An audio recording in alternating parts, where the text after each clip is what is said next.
ప్రేక్షకులారా గమనించండి, కొంతమంది హైందవ సహోదరులు అడిగిన క్వశ్చన్స్ వారు బైబిల్కి విరుద్ధంగా అడుగుతూ ఉంటారు. కాబట్టి దాన్ని నివృత్తి చేయడానికి, దానికి ఆన్సర్ ఇవ్వడానికి నేను ఈ వీడియో చేశాను. మీరు వినండి, లైక్, సబ్స్క్రైబ్ చేయండి. ఇలాంటివి ఎన్నో మతోన్మాదులు అడిగిన క్వశ్చన్లకి నేను ఆన్సర్లు చెప్తూ ఉంటాను. సో మీరు చూసి చివరి ప్రశ్న ఏంటంటే, దేవుడు రాసినటువంటి అంటే దేవుని చేరాత అని ఉంటది పైన, కానీ దేవుడు రాసినటువంటి రాత రాసిచ్చాడు, దేవుడు స్వయంగా రాశాడు అని చెప్పబడి ఉంటది. మోసేనే చెప్తాడు. ఈ లెక్కన దేవుని ఆజ్ఞ, ఆ పలకల్ని దేవుని ఆజ్ఞ అతిక్రమించాడు. ఎందువల్ల అంటే దేవుని ఆజ్ఞను అతిక్రమించడం అనేది, ఆజ్ఞ అతిక్రమణమే పాపం కదా. అలాంటప్పుడు అతను ఇచ్చినటువంటి ఆజ్ఞల్నే పగలగొట్టాడంటే మోసే విధానం ఏంటో నాకు అర్థం కాలేదు. దీని గురించి వివరించాలి. ఇది నా ప్రశ్న. మాస్టర్ రాజన్న, ఇంకా మీరు, నా టైం అయిపోయింది అనుకోండి, మీరు మాట్లాడాలి.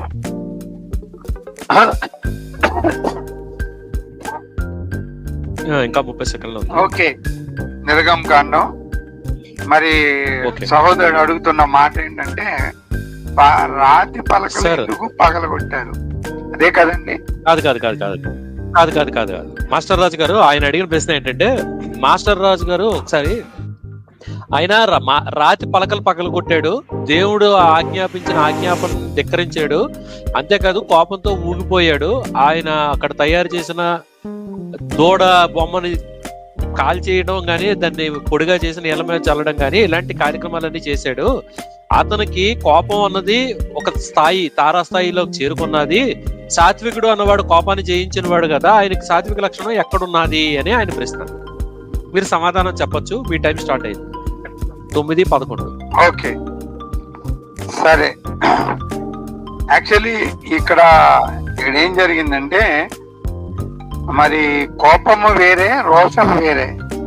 రెండిట్లో మనకి డిఫరెన్స్ తెలిస్తే ఇక్కడ అర్థమవుతుంది అనమాట. అసలు ఆయన రాసిన 10 ఆజ్ఞల్లో యెహోవా రోషము గల దేవుడు అని ఉంటది. ఆయన రోషము గల దేవుడు. రోషం అంటే ఏంటండి? రోషం వేరే, కోపం వేరే. రోషం అంటే నీ ఇష్టం లేని పని, దేవుడికి ఇష్టం లేని పని ఏ మానవుడు జరిగించకూడదు. ఒకవేళ దాన్ని జరిగిస్తే ఏం చేయాలి? దాన్ని నిర్మూలన చేయాలి. నిర్మూలన చేయకపోతే ఏమవుతుంది?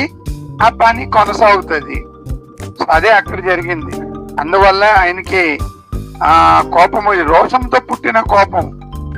రోషం వేరే. ఇప్పుడు నార్మల్ గా కోపం పుట్టుకొస్తుంది, అది వేరేనండి. దాన్ని మనం పాపం కింద లెక్కేస్తాడు దేవుడు. కానీ దేవుని కొరకు రోషం కలిగి ఆటిలో నుంచి కోపం వస్తే అది పాపం కాదు. దేవుడు దాన్ని మంచిగా లెక్క పెడతాడు. అదే జరిగింది.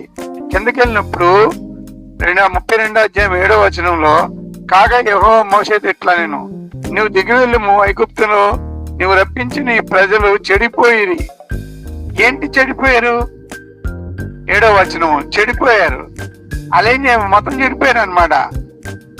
అది మోషే విన్నాడు. విన్న తర్వాత సరే దేవుడు చెప్పాడు, సరే కిందకి వెళ్ళి చూసాడు అనమాట. చూసినప్పటికీ వాడు త్రోవ నుండి త్వరగా తొలగిపోయి తన కొరకు పాతు పోసుకున్న దూడం చేసుకొని దాన్ని సాగలపడి బలి అర్పించి, ఓయే ఇజ్రాయిల్లారా, ఐగుప్తు నుండి నేను రప్పించిన దేవుడు ఈయనే అని చెప్పుకొని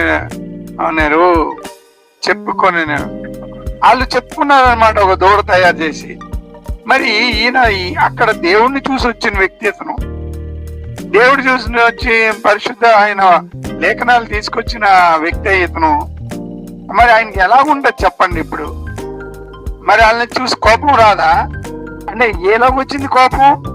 దేవుడి నిమిత్తం వచ్చింది. ఇప్పుడు వాళ్ళ దూడను ఆరాధించుకుంటే మోషేకి వచ్చే నష్టం ఏం లేదు. వాళ్ళు ఎవరిని పూజించుకుంటే ఈయనకేంటి నష్టం? సమాజంలో ఎవరు ఏం చేస్తే మనకేంటి నష్టం అండి? ఓకే, కానీ మోషేకి కోపం రావడానికి కారణం, దేవుడు ఆల్రెడీ 10 కమాండ్మెంట్లు చెప్పాడు, నా కోసం మీరేం చేయొద్దు. పైగా ఆయన చెప్పాడు, మీరు కిందకి వెళ్ళి చూడండి, నీ ప్రజలంతా చెడిపోయారు, వారు లోబడిన వారు ప్రజలు అని అన్నాడు.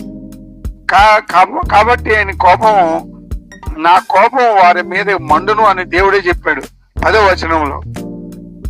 ఆ జనాల్ని నేను చంపేస్తానని దేవుడే చెప్తున్నాడు.